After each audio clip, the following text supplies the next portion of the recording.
Bonjour YouTube, et dans cette première vidéo on va faire du code. Ouais, on va parler de projet, on va parler de code, on va parler de Streamglass. En gros, pour ceux qui ne sont pas au courant sur YouTube, et je vais en profiter aussi pour ceux qui débarquent sur Twitch, qui ne sont pas au courant, qui découvrent, je développe depuis quelques temps un logiciel qui s'appelle Streamglass. En gros, le souci que j'ai, c'est que ça fait quelques temps qu'on entend parler que Streamlabs est sur la sellette. Et pendant un temps j'utilisais les alertes et compagnie de Streamlabs, depuis j'ai basculé sur StreamElements quand même. Mais je me dis en fait qu'est-ce qui se passe si StreamElements et Streamlabs coulent en fait, que leur serveur tombe, qu'on ne peut plus utiliser leur service. Mais en fait on perd nos overlays, on perd le chat dans les overlays, on perd les alertes, on perd tout.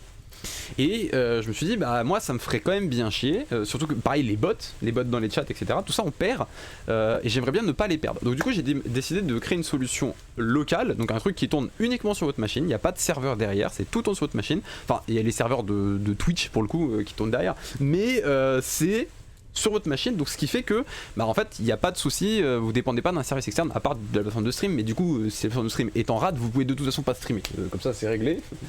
Mais j'ai commencé à développer ce truc là, donc là on a pas mal de trucs qui sont déjà en place dedans. Et c'est vrai que c'est quelque chose que je m'étais dit, on avait déjà fait un petit passage à un moment dessus de dev, où on avait codé des trucs dessus en live, parce que bah voilà il y avait des trucs à voir etc. Et en fait ce qui se passe, c'est qu'il y a un objectif de Streamglass qui va arriver, que j'ai commencé un petit peu à bidouiller, qui s'appelle du coup Stream Chemistry. Parce que en fait, Streamglass, il n'y aura pas que Streamglass. J'aimerais, dans l'objectif, avoir plusieurs logiciels, une suite en fait de logiciels disponibles pour les streamers. Alors je précise bien évidemment, si vous regardez ça et que vous voulez en savoir un peu plus, que vous êtes des jeunes streamers et que vous êtes intéressés pour démarrer. En fait, ce sont des logiciels qui seront entièrement gratuits. Donc il n'y aura rien à payer, ce seront des logiciels totalement gratuits qui seront open source. Donc ça veut dire que si jamais des gens veulent ajouter des fonctionnalités, ils ont accès au code source, ils peuvent rajouter des fonctionnalités, ils ont une liberté d'accès au truc. Il y aura une notion de plugin, on pourra faire vraiment beaucoup de trucs, un peu comme un OBS en fait. Un peu comme aujourd'hui beaucoup de gens utilisent OBS ou Streamlabs OBS, mais je vous conseille plutôt d'utiliser OBS qui est beaucoup plus léger que Streamlabs OBS. Et sachant que les alertes et compagnie de Streamlabs OBS fonctionnent sur OBS, voilà, sachez-le. C'est très facile de basculer de l'un à l'autre, mais voilà, pour ceux qui, il y en a beaucoup qui utilisent par exemple OBS, et donc moi je vous propose en fait un logiciel du même genre, sauf que là bah, c'est pour avoir le chat, c'est pour avoir le bot dans le chat, c'est pour avoir tout ça, et toujours en local sur votre machine. Donc c'est un truc que je trouve ultra intéressant, l'idée était vraiment, est vraiment cool, mais du coup il va y avoir plusieurs logiciels, sauf que j'aimerais quand même avoir une possibilité on va dire de customisation très forte sur ces logiciels. C'est-à-dire que je veux que un utilisateur puisse faire un petit peu ce qu'il veut avec le logiciel. Genre là je peux vous montrer dans l'exemple, hop, on va remonter parce que là, ouais, voilà. Donc ça voilà c'est Streamglass à l'heure actuelle. Comme ça vous voyez à quoi il ressemble. Donc ça c'est son état actuel. Voilà. Je précise, ça veut dire que potentiellement il va encore évoluer, il va évoluer, il va devenir mieux avec le temps. Hop. Ah bah super, l'autre il fait... il balance un petit message. On voit pas tout très bien. Ça me fait un petit peu... J'ai pas appuyé sur le bon bouton. Merde, j'ai pas appuyé sur le bon bouton. On va essayer de l'agrandir plus comme ça. Please. Hop. Voilà, histoire qu'on le voit bien. Voilà. Donc du coup vous avez le chat, vous pouvez remonter dans le chat, vous avez accès à tout votre historique, etc. Donc ça c'est tout le chat du live d'aujourd'hui. Vous avez des profils, donc ça c'est intéressant, ça vous permet d'avoir des profils qui peuvent varier, donc ça c'est testeux, c'est un profil voilà, de merde que j'ai fait. Donc on voit par exemple mes profils de live d'escalade, parce que pour ceux qui ne savent pas, aujourd'hui mes lives escalade sont aussi pilotés par Streamglass. C'est-à-dire que il fut un temps où on avait un bot avec Python qui tournait derrière, qui faisait les messages dans le chat, etc. Maintenant c'est Streamglass entièrement derrière. C'est-à-dire qu'il n'y a plus, on n'a pas d'autre solution derrière que Streamglass qui tourne de mon côté pour gérer ça. Donc voilà, et des paramètres, putain j'ai cliqué à côté. D'ailleurs ce que je vais peut-être faire, parce que c'est une des petites nouveautés, c'est que maintenant le logiciel est traduit. Voilà. Donc ça c'est un bouton de test, on s'en fout. Mais donc voilà, et en fait dans l'idée c'est que j'aimerais avoir beaucoup de customisation. Donc là par exemple, un truc que je peux faire, je vais vous montrer, préparez votre rétine, on va passer en light mode. Voilà, light mode. Oh, ça pique les yeux, on repasse en dark mode. Voilà.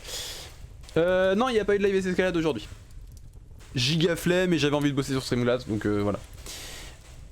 Mais en gros le principe c'est que bah en fait là par exemple les thèmes, bah en fait on pourra créer ses propres thèmes de couleurs pour Streamglass.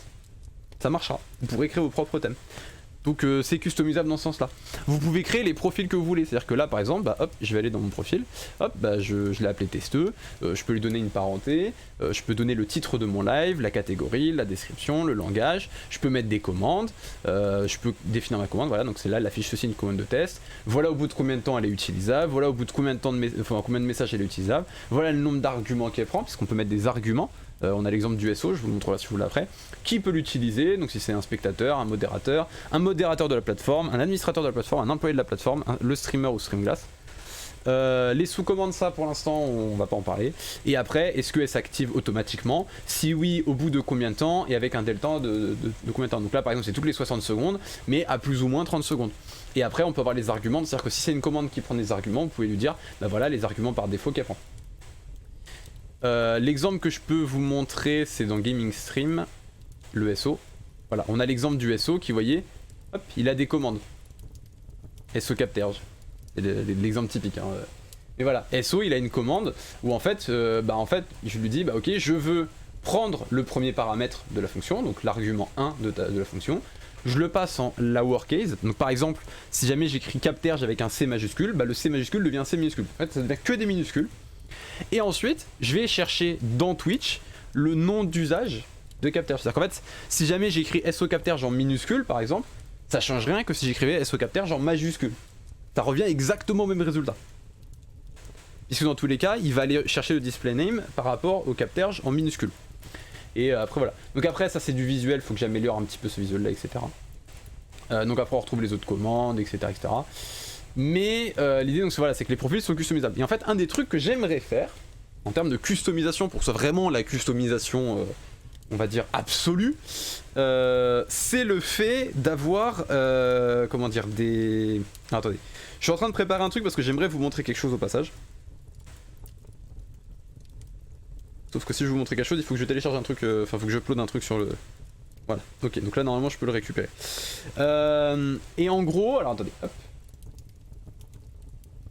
Hop, hop. Je vais juste récupérer une image que j'ai besoin. Voilà, j'ai cette image là. Je vais la download, please. Mais en gros, le truc c'est que dans la customisation, j'aimerais pouvoir faire de la customisation vraiment absolue. Genre, dans l'idée qu'on puisse aller jusqu'à dire, quand il se passe une alerte, je veux faire un truc spécifique. Enfin, quand il y a un event, je veux un truc spécifique derrière. C'est-à-dire qu'en fait, plutôt que de dire, bah quand je reçois un event de follow, bah je crée une alerte de follow spécifique, enfin unique. Et c'est toujours la même alerte, peu importe ce qui se passe. Bah là, je pourrais dire, je veux que aléatoirement, ce soit un autre message d'alerte qui s'affiche. Ce qui est bien, vu qu'on parle de dev, je vais pouvoir parler Linux dans le chat et j'ai beaucoup de... Ah là là, il en profite. Mais donc du coup, ouais, étant donné qu'il y a... Attendez, hop, hop, on va décaler ça. Hop, hop, ça, je vais décaler ça. Je vais en parler juste après de cette image-là, vous allez comprendre. Mais en gros, le truc, c'est que par rapport à ça, j'aimerais pouvoir avoir une notion de scripting.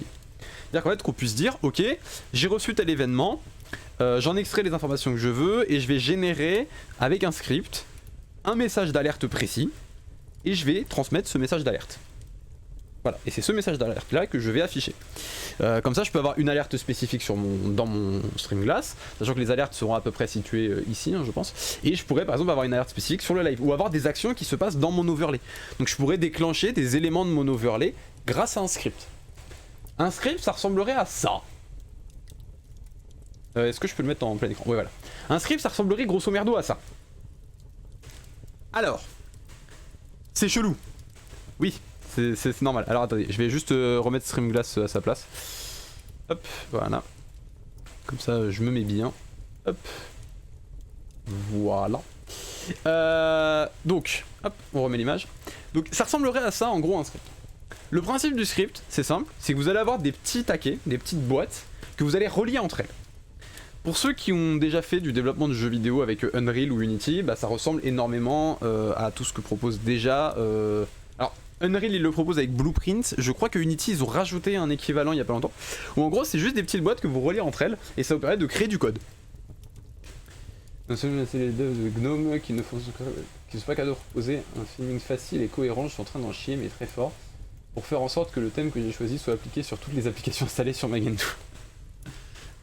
Et bah ça on n'a pas ce problème avec Streamglass. Mais du coup voilà, donc en gros l'idée c'est que là c'est l'exemple vraiment ultra basique que je peux faire aujourd'hui. Enfin je peux le faire. Vous allez voir ça parce qu'on va montrer du code, je vais vous parler avec du code. Pas que nous d'ailleurs, KDE est chiant aussi. Ouais. Donc en gros vous avez un point d'entrée. En gros ça c'est la première chose qui va être rappelée dans votre programme. En gros je vais faire très simple. Tout ce qui est des traits pleins, donc les grandes lignes noires, ce sont en fait des schémas, enfin des lignes d'exécution. C'est-à-dire qu'en fait vous avez, chaque boîte peut émettre plusieurs exécutions différentes. Je vais en parler après, vous allez voir. Mais en gros voilà, entry, bah c'est simple, c'est le point d'entrée, il va tout de suite appeler son exécution, sa ligne d'exécution, sa première ligne d'exécution. J'ai mis un petit trait, mais en gros c'est parce que la ligne d'exécution d'entrée de base, elle est vide. Il n'y a pas de nom, c'est juste, elle appelle ça et ça marche. Donc du coup, lui il va appeler ça, pouf, donc ça va appeler la boîte if. If, elle va dire, ok, bah moi j'ai une input, en gros j'ai une entrée qui s'appelle condition, c'est une valeur que j'attends. Je vais regarder, est-ce que cette valeur-là, elle a été calculée? Est-ce que je l'ai déjà, cette valeur-là? Si jamais je l'ai pas, je vais aller regarder sur quoi elle est branchée. Donc on rentre sur quoi elle est branchée. Donc là c'est un égal égal. Donc c'est une comparaison entre deux éléments. Et on regarde si le value, enfin et en gros à ce moment là on va dire ok, je veux que tu me calcules ton value pour que je puisse le récupérer et l'avoir. Ok Cloud, de toute façon il y aura la VOD sur YouTube. Donc il veut calculer son value, donc pareil, il regarde est-ce qu'il a A, est-ce qu'il a B, parce que c'est comme ça qu'elle s'appelle, ces deux entrées, enfin les deux entrées qu'il a besoin. Si A est déjà là, bah tant mieux. Si B est déjà là, bah tant mieux. Il fait son calcul, il crée value et il le donne. Et donc du coup, lui, il a sa condition. Là, pour le coup, on imagine que c'est pas le cas. Donc il descend, il regarde lui. Lui, automatiquement, c'est simple, il transmet la valeur qu'on lui a donnée. C'est une valeur fixe. Donc là, c'est 42. Donc il regarde 42, 69. Est-ce que 42 est égal à 69? La réponse est non. Donc il va renvoyer non. Du coup, lui, comme la condition, elle est non. En fait, c'est elle est non ou oui. C'est oui ou non. Bah, comme la condition elle est non, il va appeler le chemin d'exécution false. Qui lui est tout simplement un retour. Donc c'est la fin de la fonction. C'est là qu'on va donner la valeur, le résultat final. Et ce retour, il a comme valeur world. Une chaîne, enfin il a la phrase, enfin le mot world, monde. Si par contre la condition était vraie, genre par exemple on a mis 42 et 42, bah là la condition est vraie, dans ces cas-là c'est true qui est appelé. Et donc là c'est hello qui est mis. Incroyable hein. Et l'idée c'est que en gros vous pourrez très bien faire ça. Alors ça demande forcément des compétences un peu techniques, d'arriver à comprendre, d'avoir un peu la logique de programmation, mais c'est pas du code pur, vous n'avez pas à taper du code, c'est juste des briques que vous imbriquez entre elles, que vous joignez les unes avec les autres, et ça fait du boulot un peu comme si vous faisiez de la redstone hein, tout simplement. Mais faut comprendre que ça c'est des trucs qui sont très avancés pour Streamglass et potentiellement pour d'autres éléments genre Stream Material qui est donc le nom de la suite de logiciels va peut-être pas avoir que Streamglass, va peut-être avoir d'autres outils que je vais voir et que je vais me dire ah putain j'aimerais bien faire un outil comme ça. Genre j'avais pensé à par exemple un outil qui permettrait de gérer les sons, d'avoir de créer des différentes un peu comme ce que fait le GoXLR, d'avoir différents mixeurs, différentes pistes, donc de pouvoir dire par exemple j'ai une piste jeu, une piste musique, une piste Discord, une piste machin, et de pouvoir le gérer un peu comme ce que beaucoup de logiciels font aujourd'hui. Alors ça c'est extrêmement complexe à faire et pour l'instant je vais rien faire parce que je sais qu'il y a peut-être potentiellement d'autres mondes qui vont faire ça avant, donc je préfère leur laisser la main. Mais peut-être qu'il y aura d'autres logiciels qui interviendront plus tard, d'autres idées qui viendront, peut-être qu'on fera au final quand même ce logiciel parce qu'en termes d'intégration on aura plein d'intégrations qui seront faisables. Peut-être qu'on fera un touch portal version avec un mobile, ce que vous voulez, etc. Donc voilà, l'idée c'est dans tous les cas d'avoir énormément d'applications qui soient gratuites, entièrement, open source, et qui soient utilisables. Et en fait, le truc c'est que ça, on va dire que c'est pas unique à Streamglass, c'est pour tous les trucs de Stream Material. Dès qu'il y aura besoin de faire du scripting, on passera par cet outil là. Et cet outil là, il porte un nom, hop là, c'est F11 qu'il faut que je fasse, c'est Stream Chemistry. Alors attendez, je vous mets en plus gros, voilà, là on le voit bien. C'est Stream Chemistry, donc chimie de live, donc qui est un outil de scripting visuel. Voilà. Et en fait, dedans, eh bien, il y a déjà du code. Voilà. Je me rends un petit peu plus gros, comme ça on peut voir un petit peu ce que je fais. Donc il y a déjà du code qui a été fait, parce que j'ai déjà fait une première version. Première version qui aujourd'hui, il y a un test qui existe. Alors attendez, vous savez ce que je vais faire? Je vais faire, hop. C'est où? Add, new project. Console app. Oui, non. Non, c'est Sharp, Windows. Console. Console app. Voilà. Next. On va l'appeler Stream Chemistry Test. Voilà. Next. Create. Là, c'est juste que je vais créer un projet de test pour que je puisse vous montrer les trucs. Donc là, voilà, on a notre programme.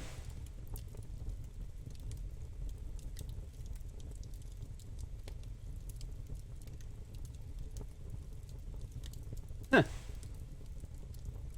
C'est bizarre comme truc. Mais j'aime bien. Les new console templates. C'est intéressant ça. Alors attendez, je veux juste aller du coup choper ce qu'il y a là-dedans, ce qu'il y a là et ce qu'il y a du coup ici. Hop. Hop.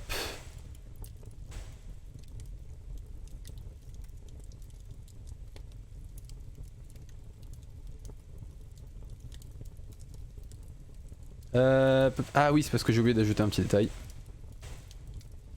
Add project référence, stream chemistry, ok.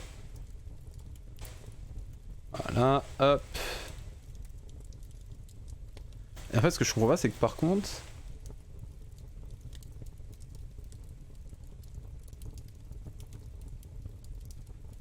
J'ai pas compris leur programme. J'ai pas compris comment il marche leur truc. Alors attendez.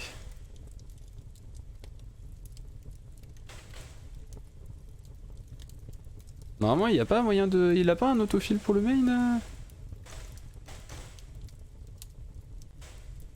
Ah attendez, vous savez quoi? On va faire de toute façon.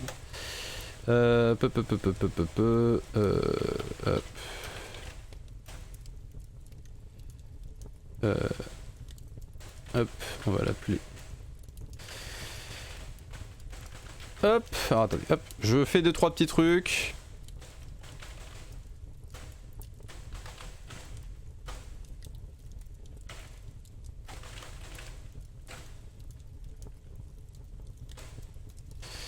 Normalement, c'est ça. Et je comprends pas pourquoi.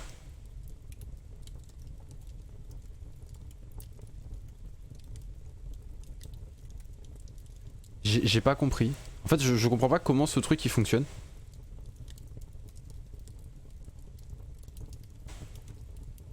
On va l'appeler...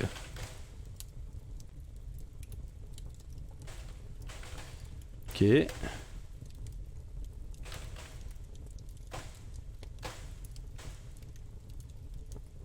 Normalement, il est pas censé pouvoir me le faire celui-là.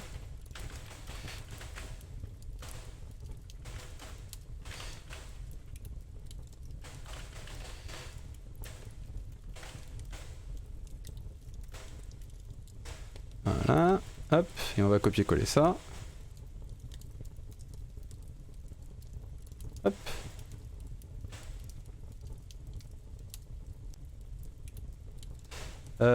Oui, non, c'est vrai, parce que c'est censé être un...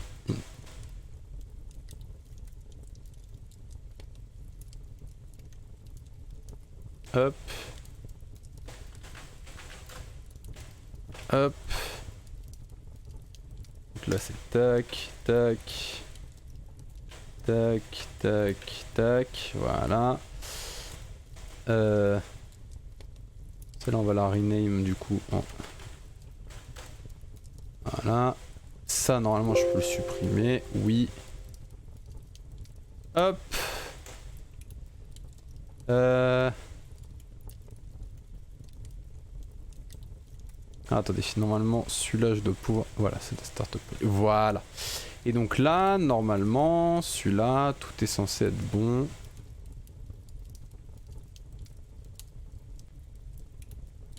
Voilà. C'est ce que je voulais vous montrer. Du coup, on a notre petit test qui existe. Donc, l'idée... Alors, je me suis inspiré de tout ce qui était les sciences, technologies et compagnie, pense que vous avez compris que je me suis inspiré de la chimie, plus particulièrement, pour créer Chemistry. En gros, l'idée c'est, vous allez faire donc un laboratoire. Donc après c'est spécifique au langage C#. Donc pour vous oversimplifier comment fonctionne le C#, parce que l'idée ça va être aussi de vulgariser énormément comment ça fonctionne. Il faudra pas hésiter à venir pour poser vos questions pour que je vous explique en live. En gros, un namespace c'est une pièce, si vous voulez. En gros, faut imaginer que votre code c'est une gigantesque... Enfin, c'est un étage gigantesque. D'accord? Ça, c'est votre code. Votre point d'entrée, c'est la porte. La porte, elle a un nom. Elle s'appelle main. D'accord? Donc ça, elle est définie de cette manière-là. Donc ça, c'est ce qu'on appelle la signature de la fonction. Je vais en parler un peu plus après. Donc, il faut imaginer qu'après, à l'intérieur de ce bâtiment, il y a des pièces. Il y a des gigantesques couloirs qui n'appartiennent à aucune pièce, mais il y a des pièces dans lesquelles il peut y avoir d'autres couloirs qui mènent à d'autres pièces, etc., etc. Une pièce, c'est ce qu'on appelle un namespace. D'accord? Donc là, c'est par exemple Stream Chemistry Test. Donc en fait, là, on a une grande pièce qui s'appelle Stream Chemistry Test. Donc là, pour être précis, cette grande pièce, c'est carrément notre bâtiment en lui-même. Il s'appelle Stream Chemistry Test. Ok? Donc c'est-à-dire que tout ce qui se trouve à l'intérieur, ça appartient à cette boîte-là. Donc c'est-à-dire que par exemple, si jamais je crée une autre boîte qui s'appelle boîte 1, et ben en fait je peux créer à l'intérieur des cartons qui portent les mêmes informations. Parce qu'en fait à l'intérieur on a ce qu'on appelle des classes. Une classe c'est un carton qui contient plein de choses. Et en fait c'est ça qui représente un objet. En fait un objet, par exemple un animal, c'est considéré comme étant un objet en programmation. Parce qu'en fait tous les animaux ils ont des comportements similaires. Donc on va créer une boîte animale qui va définir à quoi ressemble l'animal, qui va donner son nom, son poids, s'il est poilu, à plume ou à écaille, qui est juste une petite information qu'on a, etc., etc. Donc en gros, toutes les informations qui peuvent désigner un animal, on peut les mettre dans une boîte animale. Sauf que par exemple, un chien, c'est un animal aussi. Mais c'est un animal qui a des fonctionnalités en plus. Il peut aboyer, il peut jouer, il peut faire plein de trucs. Donc du coup en fait notre boîte elle va être apparentée à la boîte animale. C'est ce qu'on appelle de l'héritage. En gros elle va hériter de la boîte animale. C'est à dire qu'en fait elle va avoir tout d'un animal plus que nous on va ajouter dans notre boîte. Ça c'est un truc qu'on retrouve aussi justement dans Streamglass avec la notion de parenté. Un profil qui a un parent, bah en fait il a accès aux informations du parent. Donc par exemple si jamais le parent il définit une catégorie de stream et que moi je définis le titre, bah en fait je vais avoir le titre de l'enfant et le parent, enfin et la catégorie du parent. Donc par exemple pour les live escalade, j'ai deux profils d'escalade, un pour Arcos, un pour Climb Up. Ils ont chacun un titre différent, par contre ils ne spécifient pas de catégorie de live, parce qu'en fait c'est le parent live escalade qui lui dit que bah c'est un live escalade, enfin c'est fitness et santé, enfin santé et bien-être. C'est lui qui le définit. Voilà. Mais donc, du coup voilà, donc ça c'est le principe des classes. Et à l'intérieur des classes, bah on a des fonctions. Une fonction c'est juste un comportement. On peut avoir des variables qui sont des informations. Par exemple l'âge c'est juste une valeur numérique. C'est pas un comportement, c'est une valeur numérique. Par contre aboyer c'est un comportement. Ça va faire quelque chose. Donc du coup l'âge c'est une variable. Aboyer c'est une fonction. Jusque là ça va. Donc maintenant, comment on définit une fonction? Donc ça, c'est les fameuses signatures. Je vais en parler parce qu'en fait, il y a un petit truc ici qui est le petit mot public qu'on retrouve aussi ici. Ça, c'est ce qu'on appelle la visibilité. En gros, en C#, on a plusieurs visibilités. On a public. Ça veut dire que n'importe qui peut utiliser votre boîte. Privé, ça veut dire que personne ne peut utiliser votre boîte. Alors, en vrai... oui et non. C'est-à-dire que, par exemple, je peux avoir une classe comme ça et je peux lui définir à l'intérieur une classe privée.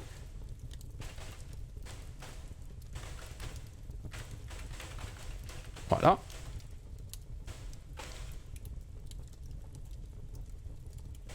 Ça doit dire pour changer d'environnement bureau. Parce que un gnome consomme trop et deux le timing de get tout est trop. Voilà, donc là j'ai déclaré une classe privée qui s'appelle test private. Bah en fait, test private, en dehors de la boîte test main est inaccessible. Personne n'y a accès. Par contre, à l'intérieur de la boîte test main, on y a accès. C'est-à-dire que par exemple, dans mon main, je peux créer cette classe. qui est très pratique. Ensuite, on a la notion de protected. Ça, c'est avec le fameux héritage. C'est-à-dire qu'en fait, protected, la fonction elle est privée pour quiconque en dehors de la boîte, sauf les enfants de cette boîte. Les enfants de cette boîte ont accès à tout ce qui est protégé. Voilà. Donc par exemple, si jamais j'ai un namespace qu'on va appeler, je sais pas,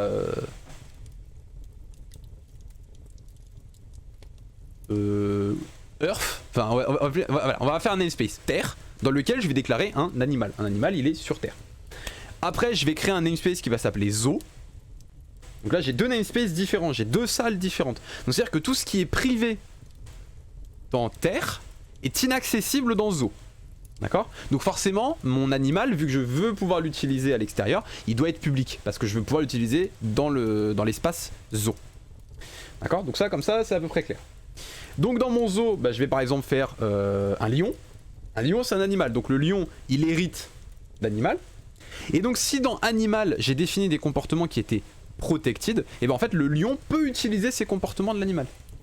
Mais par contre, si jamais, et ça c'est l'avantage de l'héritage, c'est que bah en fait moi je peux stocker du coup des animaux, peu importe ce que c'est des animaux pour moi.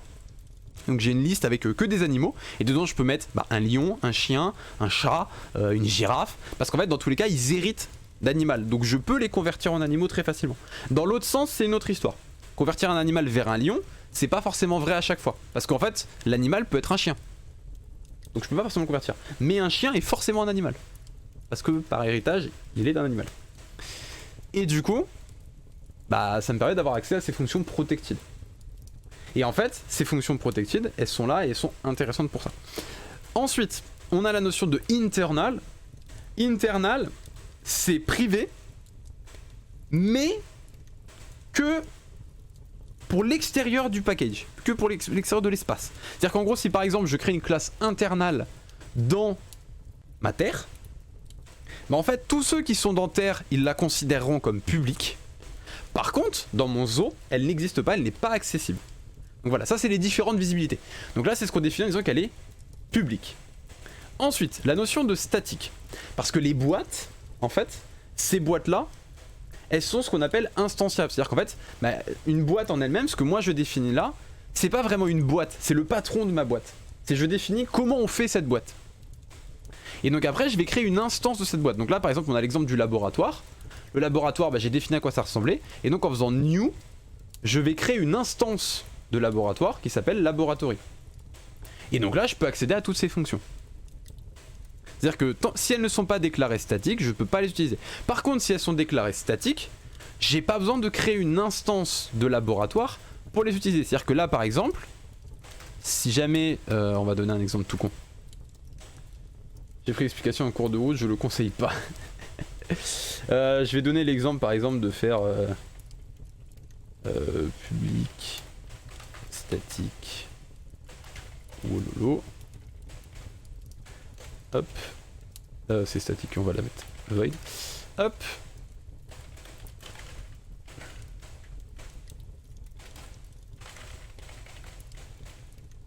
hop, je vais faire simple, vous allez voir.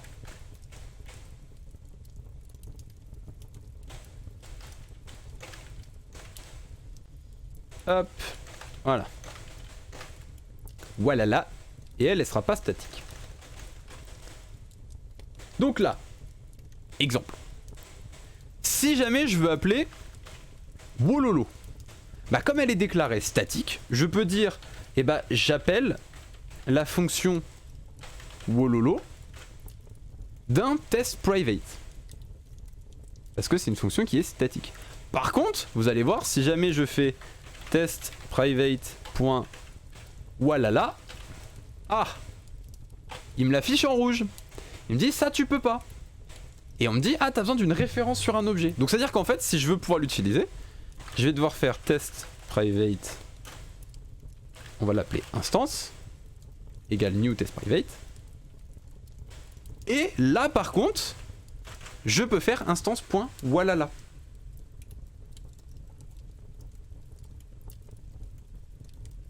Parce que là cette fois-ci j'ai une instance. En gros, dites-vous que tout ce qui est statique, c'est général. C'est-à-dire c'est la même chose pour toutes les tests private. Alors que par contre, ce qui est dans une instance, c'est spécifique à cette instance.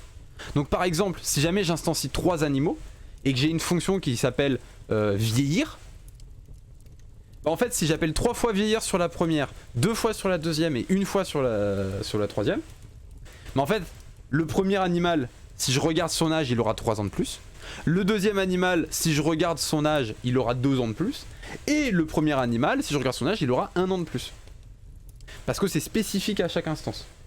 Si par contre tout ça avait été fait de manière statique, que j'avais fait plus 3, plus 2, plus 1, bah en fait j'aurais regardé les 3 instances, elles auraient toutes les 3 eu 6 ans de plus.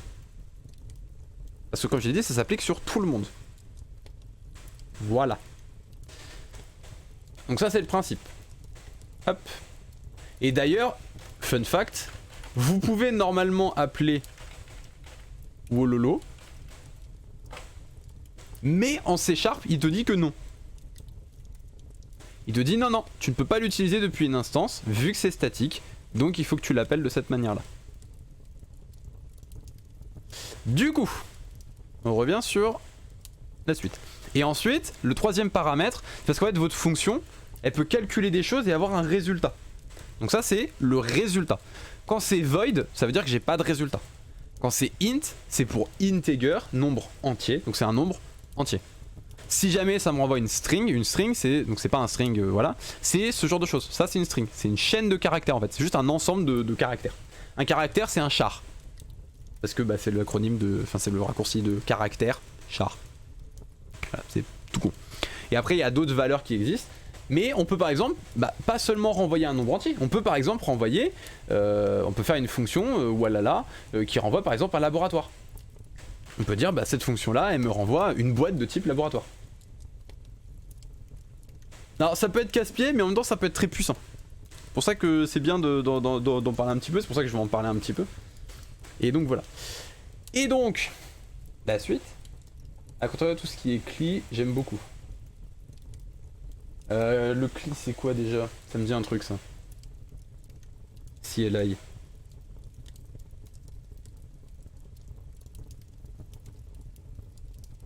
Ah, les command line, oui. Voilà, command line interface, CLI. Oui, je sais ce que c'est, hein, juste l'acronyme, je le vois passer mais j'y prête pas attention. Mais en gros c'est tout ce qui est les commandes. En gros c'est taper des commandes. C'est de la programmation aussi d'une certaine manière. Faut le penser comme ça parce qu'on peut créer des scripts de programmation avec des lignes de commande. Donc c'est de la programmation. Mais donc du coup, à partir de là, bah, on peut définir des comportements. Donc ça c'est les paramètres que ça prend. Donc quand il y a des crochets comme ça, c'est à dire que c'est un tableau. Quand il n'y en a pas, bah, c'est que c'est pas un tableau. Et ensuite il y a un autre petit détail, je pense que je peux le montrer. Est-ce que je peux le montrer quelque part? Voilà, ce genre de truc là. Ce petit truc très très chelou là. En gros, ça c'est ce qu'on appelle des génériques, ou des templates pour ceux qui font du C++. En gros, par exemple, exemple tout bête, une liste. Une liste, bah c'est toujours une liste. C'est un truc où on peut ajouter ou retirer des éléments. On peut les trier. On peut rechercher dedans, on peut accéder à l'élément 8 de cette liste. Une liste c'est une liste quoi. C'est juste que on peut mettre dans cette liste des nombres entiers. On peut mettre dans cette liste, bah là par exemple des atomes. On peut mettre dans cette liste des strings. On peut mettre dans cette liste n'importe quoi en fait, des animaux comme je disais tout à l'heure. Mais le comportement de la liste c'est toujours la même chose, peu importe ce qu'on met dedans. Donc on va créer ce qu'on appelle des listes génériques. Et donc les génériques ça se définit comme ça, c'est-à-dire qu'on a créé une liste avec ce truc là. Et donc nous, quand on va créer une liste, on va dire liste avec les petits chevrons et le type qu'on veut dedans. Et ce qui fait que lui, partout où il y a un T, il sait que c'est ce type là. Donc dans notre exemple, est-ce que j'ai un exemple où je l'utilise? Voilà, new molecule string. Voilà. Donc en gros, new molecule est générique. Et là je lui dis que je veux que ce soit une molécule. Donc, et là c'est le type qu'on attend de retour de... En fait il faut imaginer que la molécule c'est une fonction. D'accord? Une fonction qui va renvoyer quelque chose. D'ailleurs je suis en train de me dire que ça je l'utilise pas, je peux le déclarer comme ça. Donc je lui dis voilà le type que j'attends en retour de ma molécule. Quand je vais l'exécuter, je vois là le résultat que j'attends. C'est une string. Donc une chaîne de caractères. Et donc ça en fait, vu que c'est générique, je le déclare comme ça. Donc comme ça en fait je peux faire une new molécule en dessous, qu'on peut appeler molécule 2 par exemple. Sauf que c'est pas une string, c'est un int. Et donc là, elle est configurée pour travailler avec, enfin pour qu'à la fin le retour, ce qu'on récupère ici, ce soit un int. Même si là pour le coup, on est obligé de le retempléter. J'en parlerai des génériques tout ça. Mais du coup, ça c'est la notion de générique. C'est important parce qu'on les utilise un petit peu partout. Mais maintenant on va pouvoir rentrer un petit peu plus dans le cœur du sujet, je vais rentrer un peu plus dans le détail de qu'est-ce qu'on fait, quand est-ce qu'on fait ça. Donc du coup, la base de ce langage de scripting, c'est le laboratoire. En gros, il faut imaginer, donc là on va reprendre notre image. Où est-ce qu'elle est mon image? D'ailleurs j'y pense, mais ça peut-être que je le ferme. Où est-ce qu'elle est l'image? Je l'ai perdue, il faut que j'aille la réouvrir. Comme je l'ai dit, tout ça c'est inspiré de notre ami la chimie. Donc en gros, chacun de ces blocs, c'est un atome. Ça c'est un lien, enfin c'est une liaison. Vous savez les liaisons covalentes, tout ça. Donc c'est une liaison. Donc on a des liaisons entrée-sortie et on a des liaisons d'exécution. Ça c'est les liaisons d'exécution et ça c'est des liaisons entrée-sortie. C'est deux types de liaisons possibles. Mais ça c'est entre des atomes. Donc en gros c'est des atomes qui sont reliés entre eux, donc ça forme une molécule. Voilà, imagine ça comme ça. Sauf que bah un atome, un if, c'est toujours un if, c'est une condition. C'est s'il se passe ça, tu fais ça, sinon tu fais ça. C'est simple. Donc c'est toujours la même chose. Donc elle a un noyau qui est toujours le même. C'est toujours le même noyau d'atome. C'est toujours un atome d'hélium, c'est toujours un atome d'oxygène. Donc le noyau sera toujours le même. Exemple de commande que je manipule beaucoup en ce moment, sudo emerge ask mon paquet. Commande qui permet d'installer le logiciel sur Gentoo. Bah voilà. Mais donc du coup voilà, donc ça a toujours des noyaux. Donc en fait on a un noyau qui est défini quelque part. On définit voilà à quoi ressemblent nos noyaux. Quand on va créer des atomes, on va prendre le noyau, on va générer un atome autour de ce noyau. Ensuite on va pouvoir créer des liens avec les différents atomes pour créer notre molécule. Et ensuite on va exécuter notre molécule. Sachant que chaque atome peut contenir une réaction, donc un comportement, qu'on appelle un behavior. Donc en gros ça tient un comportement, ça dit voilà ce que je fais, c'est-à-dire que bah, lui il sait quand il s'exécute, voilà ce qu'il a comme information, voilà les informations qu'il peut sortir, parce qu'il peut créer des informations, appeler des sorties spécifiques, mais dans tous les cas, bah en fait il y a un comportement derrière qui est en code, il y a un truc que moi j'ai codé derrière. Hop, donc on va refaire un petit F11. Et donc du coup, bah, tout ça c'est ça, c'est les fameux nucléus. Nucléus c'est les noyaux en anglais. Donc je crée 3 types de nucléus dans mon laboratoire qui vont du coup pouvoir créer autant d'atomes qu'on veut de ces types là. Donc on a la base entry, donc c'est l'entrée qui est là. On a le equals, donc c'est le truc qui est ici. On a le if, c'est le truc qui est ici. Mais ça il me semble que je les avais mis par défaut dans mes labos d'ailleurs. Attendez, je vérifie. Oui si, c'est mis par défaut dans le labo. Donc ça j'ai plus besoin de le faire en fait. Donc ça voilà, donc lui il a ça, et en plus il connaît ça et ça. C'est-à-dire que par défaut, il sait créer un retour et il sait créer une valeur. Donc il a ces nucléus là. Ensuite je lui dis bah voilà, je veux créer une molécule. Donc c'est ce truc là, entier, qui renvoie une chaîne de caractères. Pour les non-connaisseurs, sudo est l'acronyme de super user do. Ouais voilà.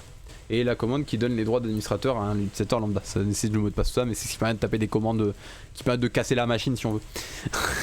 Mais bon, et donc du coup je crée une molécule qui va me renvoyer une chaîne de caractères. Là c'est bien le cas, puisque les deux retours que j'ai, ils renvoient une chaîne de caractères. Alors c'est sûr qu'il faut que vos retours soient toujours les mêmes. Ça, ce sera une limitation du logiciel, ça vous imposera de devoir avoir des retours qui soient toujours des retours de chaîne de caractères. Ensuite je vais créer mon point d'entrée. Donc je lui dis je veux créer un nouvel atome de type entry. C'est ce truc là. Et donc lui, il va créer un atome qui correspond. Je vais vous montrer après comment ça fonctionne. Ensuite je crée un atome de type if. Donc ça normalement, à la limite, hein, je peux même, si vous voulez, faire ça. En gros le petit point d'interrogation à côté du type, ce truc là, Ça c'est juste pour dire que ça peut être nul. Nul c'est le vide, ça veut dire qu'il n'y a rien. Donc là, vous voyez, je checkais, bah, est-ce que c'est nul? Si c'est nul, bah, je renvoie 1, il y a eu une erreur, je m'arrête. En vrai, je peux m'arrêter. En fait, en mettant le point d'exclamation, parce que new atome renvoie un atome point d'interrogation, donc un atome qui peut être potentiellement nul. Et en fait, en mettant le point d'exclamation, je lui dis, en fait, non, il n'est pas nul. Je sais qu'il ne l'est pas. Point. Tu l'utilises en tant que non nul. Et c'est ça que je peux utiliser en tant que non nul. Sachant que ce point d'exclamation, s'il reçoit nul, il va cracher. Il va planter, en fait le programme va planter s'il tombe dessus. Parce que c'est un nul qu'on essaye de dire il est non nul, c'est pas possible. Rien, quand on dit que c'est pas rien, bah ça reste rien, donc il y a un problème. Vous voyez? Du coup voilà, donc je crée une entrée, je crée une condition si, je crée un égal égal, vous savez l'outil de comparaison que j'ai fait là. Ensuite je lui dis bah ok, je vais créer un atome de valeur, donc là c'est pas new atome qui est appelé, c'est new value atome, qui contient 42.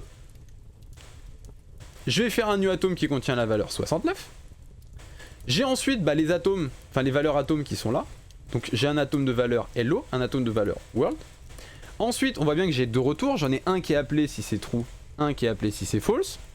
Donc je crée un return true et un return false. Et ensuite je vais faire les liens. Donc le premier lien que je dois faire, c'est entry, il doit dans son lien d'exécution, donc je vais créer les liens d'exécution. Donc dans son lien d'exécution de base, il appelle if. Et if, dans son lien d'exécution true, il appelle le return qui renvoie hello, donc return true. Et dans son lien d'exécution false, il envoie le return qui renvoie world, donc le return false. Donc si on regarde, c'est les fameux return ici. Donc du coup, mon entry, je lis if condition à sa sortie normale, qui est donc du coup une chaîne vide. C'est pour ça qu'on a juste... En fait quand on met des petites guillemets comme ça, c'est pour désigner une chaîne de caractères. Donc là si j'ai guillemets, c'est-à-dire que c'est une chaîne de caractères qui est vide, il n'y a rien dedans. Mais ça c'est parce que tout simplement le point d'entrée, le base entry, lui il va appeler cette exécution là. Il va dire j'appelle, c'est en gros tous les liens d'exécution, ils ont un nom, qui est une chaîne de caractères. Bah lui, sa chaîne de caractères de lien d'exécution, c'est vide, il n'y a rien. Donc c'est ça qu'il va appeler. Et ensuite, pour la if condition, on va bind à true, return true, et à false, return false. Donc là, on a créé en fait les liens qui sont ici. Ensuite, bah, on a besoin de lier les valeurs entre elles. Donc, on va faire un lien de la value, parce qu'en gros, lui, en gros, il faut imaginer que chacun de ces briques, elle a donc des liens d'exécution, elle en a un seul, elle a une seule entrée. Par contre, elle peut avoir plusieurs sorties, ici. Et ensuite, elle a plusieurs inputs et plusieurs outputs. Donc un if, par exemple, n'en a pas, il a 0 output. Par contre, il a une input qui est condition. Et condition, elle a un type, c'est-à-dire que tout ça, c'est typé. Et on me dit, apprends à coder avec Chaperon, exactement.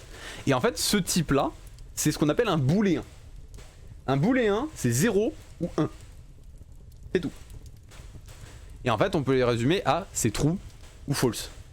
Les fameux true et false qu'on retrouve ici. En fait ça c'est des valeurs booléennes. Si jamais vous entendez un jour parler de mathématiques booléennes, etc. c'est ça. Donc c'est un bool, un gros bool. Titre. Et il s'avère que mon égal égal, il a une output, une sortie, qui s'appelle value, qui est de type booléenne. Donc je peux les lier entre elles. Puisque je peux lier une sortie à une entrée. Une entrée ne peut avoir qu'un seul lien. Par contre, une sortie peut être liée à plusieurs entrées. C'est-à-dire que là, je pourrais très bien lier value à le red qui est ici. À la value de celui-là. Genre si jamais ça retournait un booléen, bah, je pourrais la mettre directement ici. Et je pourrais du coup mettre les deux exécutions qui pointent vers la même chose. Ça marcherait. Et la valeur booléenne qui ressortirait, en fait, ce serait le résultat de ma condition. Bon, du coup ça sert à rien à ce niveau là, autant faire entry directement vers return et mettre la value. Pas besoin de passer par un if pour faire ça. C'est ça qui fait avec l'informatique, l'automatisme c'est qu'on parle de Q, de bits, de boules, etc. Ah oui non mais il y a beaucoup de vannes à faire là-dessus. En plus on va pas se mentir que la programmation est majoritairement exercée par des hommes. Et les vannes sur les Q, les bits, tout ça, c'est fréquent. C'est très fréquent. Ah, après, je tiens à préciser aussi que les femmes aussi en font beaucoup. Dans le monde de l'informatique, c'est très régulier ce genre de vanne. Mais du coup, donc là on a fait nos liens d'exécution. Donc on a lié à la sortie vide de entry le if, on a lié à la sortie true de if le return de true, et on a lié à la sortie false de if le return false. Donc ça c'est ce qu'on a fait ici. Maintenant on va lier ensemble les points. Donc je sais que lui il a l'entrée A et l'entrée B, parce qu'il compare deux éléments, donc il me faut une entrée A, une entrée B. Une queue c'est pas forcément une sortie. C'est une pile entre guillemets. C'est une queue en fait, on appelle ça une... Enfin, on l'écrit pas Q, hein, ça s'écrit Q... Q-U-E-U-E.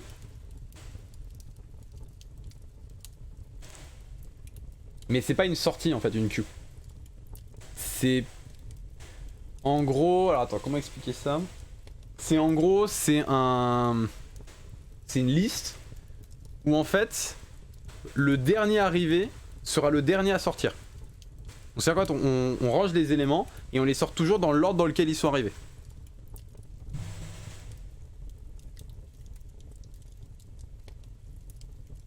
Après je sais pas au niveau de l'automatisme ce que c'est que le queue, mais nous c'est comme ça que c'est ça la queue en fait. Je vais boire un petit peu d'eau parce que je commence à avoir un petit peu mal à la gorge.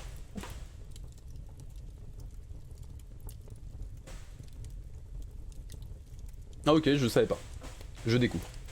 Mais donc du coup, donc j'ai une, en fait tout ce qui est les value atomes, elles ont pas d'entrée d'exécution, elles sont pas considérées comme à exécuter, elles ont pas d'entrée d'exécution, mais elles ont une output qui s'appelle value, qui va tout simplement renvoyer la valeur qu'on leur a stipulée. C'est très facile ça là-dessus.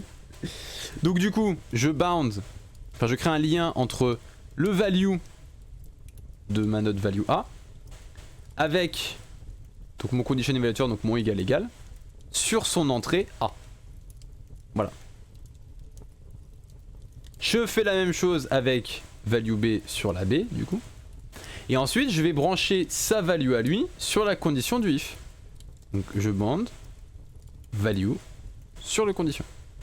Et ensuite je vais faire les liens qui vont ici. Donc là j'ai créé tous les liens de valeur. Ensuite, je vais définir mon point d'entrée. Je lis en français. Ok. Bound, c'est lié. Si mon anglais est pas trop pourri. Alors, oui et non. En fait, bond, c'est un lien.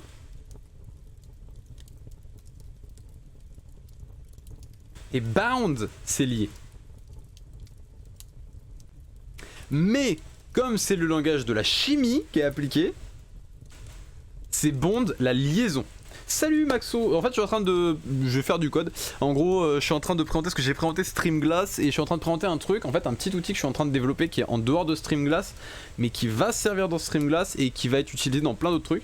Donc je vais coder, je vais présenter ça, enfin déjà je commence par présenter ça, ça va faire un gros truc pour YouTube où ils vont avoir toute l'explication de ça et ensuite on pourra le faire en live et c'est ça que je trouve intéressant, c'est que ça permettra de faire du code en live parce que c'est du code qui est ultra intéressant et que j'ai envie de montrer. Et donc du coup voilà, donc je vais set mon entry point parce que du coup ma molécule, j'ai beau avoir créé 3 milliards d'atomes, c'est pas lequel est le premier atome. Donc là on lui stipule que le premier atome c'est le entry point qu'on a créé, donc c'est celui-là. Ensuite on valide notre atome, notre molécule. Donc là en gros ce qu'il va faire c'est qu'il va vérifier que tout est bon ici. C'est-à-dire qu'en gros il va vérifier que si jamais on utilise des sorties... Je vais le regarder sur YouTube du coup, passe un bon live. Merci du coup, de toute façon c'est bientôt fini je pense, on va pas s'arrêter trop tard. Mais en gros il va regarder tous les atomes dont on dit est sorti. Et s'il voit que c'est des atomes qui doivent être exécutés, donc en gros ils ont un point d'entrée d'exécution, il s'assure qu'ils ont bien une entrée d'exécution, c'est-à-dire qu'ils sont bien appelés. Parce que sinon on ne peut pas utiliser leur output. Il s'assure qu'il n'y ait pas aussi de cyclisation. C'est-à-dire que, qu'est-ce qu'on pourrait dire? Que par exemple, voilà, le if... qu'est-ce qu'on pourrait... Ah ouais non, j'ai pas d'exemple là. Mais en gros, imaginons que j'ai, par exemple, un atome qui prend en paramètre un nombre entier, qui renvoie un autre nombre entier. Si jamais je lis les deux, il va le savoir. Et il va te dire, attention, ça c'est pas bon. T'as un atome qui est lié sur lui-même. Parce que du coup, en fait, quand il va vouloir calculer l'input de l'atome, en fait il va devoir calculer l'atome. Donc il va calculer la nouvelle input, donc en fait il va juste se cycliser sans jamais sortir de valeur. On va trouver un remplaçant en live form. Je pense pas, mais c'est un truc qui pourrait arriver d'avoir des lives de programmation, c'est un truc qui me ferait plaisir de faire. Mais donc du coup voilà. Donc il vérifie ça. Et il vérifie aussi que toutes vos entrées sont bien branchées à quelque chose. Parce que potentiellement vous pouvez la brancher à rien. Donc lui il va vérifier que lui il est bien branché à quelque chose, que lui ses entrées sont bien branchées à quelque chose, etc. etc. Donc là il check en fait toute votre molécule pour s'assurer qu'elle est bien formatée, qu'il n'y a pas de souci. Et qu'elle pourra s'exécuter sans problème. Et ensuite, bah maintenant, il va pouvoir l'exécuter. Maintenant, je vais vous expliquer comment l'exécution fonctionne. Que vous compreniez en fait la logique qui se passe derrière. Accessoirement, le piège là-dedans, c'est des boucles infinies. Oui, voilà, c'est ça en fait. C'est pour éviter des boucles infinies. Parce qu'un système de boucles, il y en aura un. Ça existera. Mais pour l'instant, on va faire sans les boucles. Parce que j'ai encore pas mal de réflexions à avoir autour de ces boucles sur comment on peut les utiliser. Mais on en parlera. Donc, comment ça fonctionne l'exécution? Donc lui, il va prendre le premier atome et il va l'exécuter. Donc ce premier atome, qu'est-ce qu'il va faire? Il va regarder s'il a des entrées. Il n'a pas d'entrée. Bon, ça tombe bien. Il va regarder s'il a des sorties. Ça il va pas le regarder parce qu'en fait il va les remplir. Mais une fois qu'il a fini de s'exécuter, il va dire voilà le point d'exécution suivant. Donc lui, entry, son point d'exécution suivant, ce sera toujours une chaîne de caractères vide. Donc du coup, à ce moment-là, on va regarder quel est l'atome, parce qu'il y a forcément un atome qui est branché derrière. Vu qu'on a validé. Donc je vais aller regarder l'atome qu'il y a derrière et je vais l'exécuter. Parce que bah voilà, l'ordre d'exécution veut qu'on l'appelle. Donc je l'exécute. Une fois que je l'exécute, je vais checker donc toutes ces entrées. Lui il a une entrée qui est condition. Je regarde, est-ce que j'ai une valeur à condition? C'est-à-dire, est-ce qu'elle aurait pas déjà été calculée en amont? Non, j'ai pas de valeur, parce que pour l'instant il s'est rien passé. Donc, je vais remonter mon lien pour aller chercher l'atome qui est censé me calculer cette valeur. Et je vais lui demander de s'exécuter. Donc là, je suis passé là-dedans, je descends là. Lui, il regarde ses entrées, A et B. Il regarde A, pareil, A, il descend, il exécute celui-là. Donc celui-ci, hop, il met 42 dans value. Donc je récupère A. A, je l'ai, c'est bon. Je passe à B, pareil, j'ai pas de valeur, je descends, il s'exécute, il met 69 dans value, donc ça remonte dans B. Donc là maintenant j'ai 42 et 69. Donc je vais faire ma logique qui me dit, ok, je compare les deux. Et le résultat de la comparaison entre les deux, je le mets dans value. Donc ça me donne une valeur ici. Ensuite, le petit if, lui il va regarder le résultat de la condition. Et en fonction du résultat, il va dire quel est le point suivant. Si la condition est vraie, il dit que bah, le point d'exécution suivant c'est vrai. Si le point d'exécution est faux, il dit que le point d'exécution suivant c'est faux. Aussi simplement que ça. Et donc du coup, si c'est vrai, donc là dans notre cas c'est faux, donc hop, il va rentrer dans faux. Il va dire du coup à return de s'exécuter. Return, il va regarder ses inputs. Il voit qu'il a value. Value, il a pas de valeur. Donc il demande à lui de s'exécuter. Donc lui, il va définir que bah maintenant c'est la phrase. Enfin, du coup, c'est pas une phrase, c'est un mot pour être précis. World. Et il le met dans value. Et la molécule s'arrête de s'exécuter parce qu'elle arrive au bout. Et donc moi, je vais pouvoir récupérer le résultat. Et en fait, la récupération du résultat, la molécule, elle parcourt tous les atomes de retour. Et elle va regarder laquelle a un résultat. Et dès qu'elle en trouve une avec un résultat, pouf, elle renvoie cette valeur. Donc là, elle va regarder celle-là. Elle n'a pas de valeur. Il n'a pas été... value n'a pas été mis parce que on n'a pas appelé ça. D'accord? Ah, attendez, hop.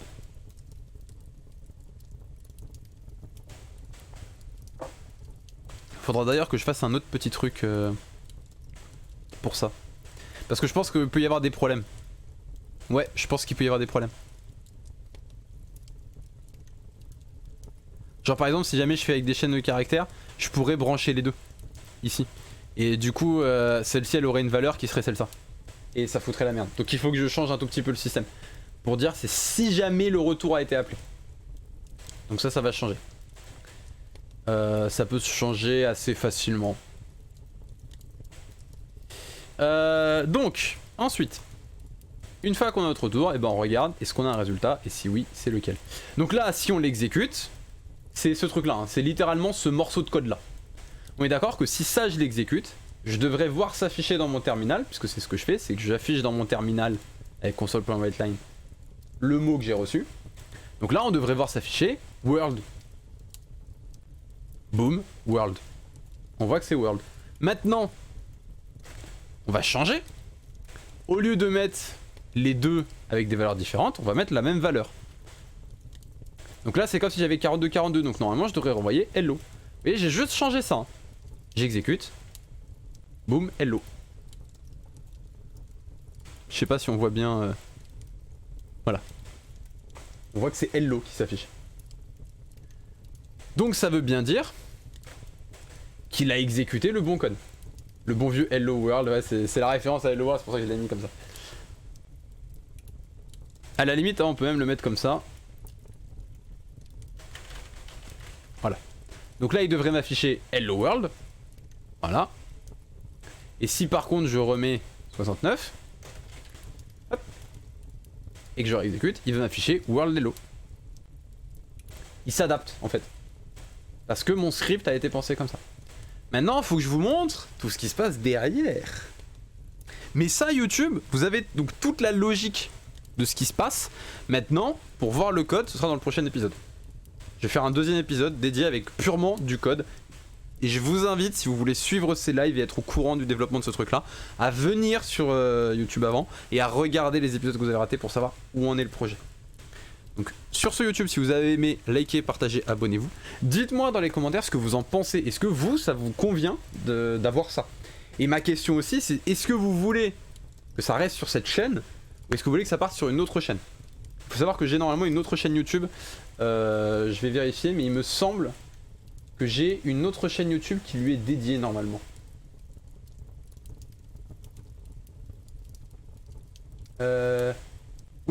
Oui, j'ai une chaîne YouTube dédiée. Ah, attendez, d'ailleurs, il y a un souci avec son handle. Son handle, il est pas bon.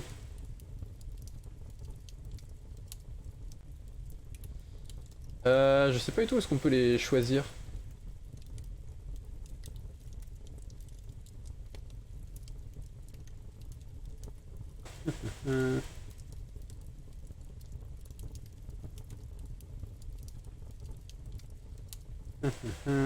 Et les advanced features.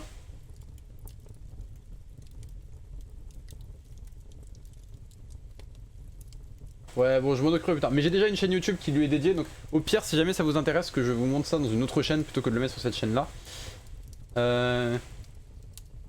Les accessoires. Bon, un prochain donné qu'il est passé entre... Non, je vais le faire ce soir. Je vais en parler sur du code. Parce que en vrai, on est le samedi. Demain, je peux dormir. Mais du coup, ouais, donc YouTube, n'hésitez pas, si vous voulez voir ça sur une autre chaîne, n'hésitez pas à me le dire dans les commentaires. Ou si vous voulez voir sur cette chaîne, il n'y a pas de souci, il y aura une playlist dédiée pour ça. Ça sera avec les vidéos gaming et tout. N'hésitez pas, dites-moi ça dans les commentaires. Sur ce, on se retrouve dans les prochains lives. Si vous voulez voir ça en live, venez directement sur la chaîne Twitch. Ça restera sur cette chaîne Twitch, hein, ça bougera pas. N'hésitez pas aussi à venir sur Discord parce que potentiellement, je pense que eux, je les annoncerai aussi sur Discord. Ces lives-là, comparé au live escalade, eux, je les annoncerai. Donc, en tout cas, merci à tous d'avoir suivi ce petit épisode. On se retrouve du coup dans le prochain si vous voulez voir le code en lui-même qui tourne derrière, tout le code. Donc vraiment, qu'est-ce qui fait que ça s'exécute comme ça, que ça se passe comme ça, et potentiellement un petit peu de code justement de moi qui fait des modifications pour corriger ça. Sur ce, on se retrouve du coup à la prochaine. Ciao, ciao YouTube.